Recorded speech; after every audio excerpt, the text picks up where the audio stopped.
તો આ તરફ અમદાવાદમાં પણ જે ભાજપના ઉમેદવારો છે તેમની સામે લોકોએ રોષ ઠાલવ્યો। અમદાવાદના હાથીજન રામોલ વોર્ડ પણ મતદારો જે હતા તે ઉમેદવારો પર વિફર્યા। ભાજપના ઉમેદવારો પ્રચાર માટે પહોંચતા જ સ્થાનિક મહિલાઓએ પ્રાથમિક સુવિધાઓને લઈ ભાજપના ઉમેદવારોને તીખા સવાલ કર્યા। સ્થાનિક મહિલાઓએ આરોપ લગાવ્યો કે 5 વર્ષમાં ભાજપના નેતાઓ વિસ્તારમાં દેખાયા જ નથી।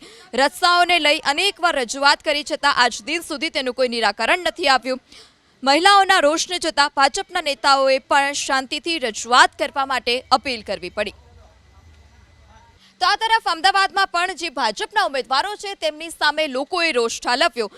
અમદાવાદના હાથીજન રામોલ વોર્ડ પણ મતદારો જે હતા તે ઉમેદવારો પર વિફર્યા। ભાજપના ઉમેદવારો પ્રચાર માટે પહોંચતા જ સ્થાનિક મહિલાઓએ પ્રાથમિક સુવિધાઓને લઈ ભાજપના ઉમેદવારોને તીખા સવાલ કર્યા। સ્થાનિક મહિલાઓએ આરોપ લગાવ્યો કે 5 વર્ષમાં ભાજપના નેતાઓ વિસ્તારમાં દેખાયા જ નથી।